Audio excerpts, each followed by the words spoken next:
Avtomobilni egasidan boshqa shaxs boshqarganda jarima ballari kimga yoziladi? Albatta, hozirgi kunda ko'plab haydovchilarimizni qiziqtirgan savollardan bittasi, ya'ni maxsus avtomatlashtirilgan foto, video qayd etish texnika vositalari orqali aniqlangan yo'l harakati qoidabuzarliklari to'g'ridan-to'g'ri Ma'muriy javobgarlik kodeksiga asosan, ya'ni transport vositasining mulkdoriga nisbatan chiqariladi yoki fuqarolik huquqiy munosabatlari asosida berilgan transport vositasi haydovchisiga nisbatan shakllanadi. Agarda ushbu transport vositasi, ya'ni yuridik shaxsga tegishli bo'lgan taqdirda yuridik shaxs tomonidan berilgan mas'ul shaxs javobgarlikka tortiladi yoki fuqarolik huquqiy shartnomalar asosida berilgan shaxs, ya'ni ishonchnoma, lizing shartnomalar asosida berilgan haydovchiga nisbatan chiqariladi.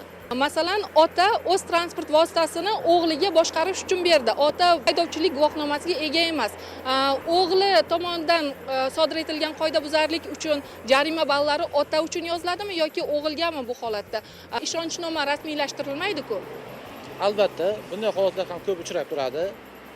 Bunday holatlarda Ma'muriy javobgarlik kodeksiga asosan, ya'ni transport vositasining mulkdoriga nisbatan jarima qarorlari to'g'ridan-to'g'ri shakllantiriladi. Ya'ni agarda o'sha haydovchi tomonidan 10 kunlik muddat davomida bizga kelib murojaat qilgan taqdirda, o'sha transport vositasi haydab, ya'ni qoidabuzarlik qilgan shaxsga nisbatan jarima ballari o'sha haydovchiga chiqarib beriladi.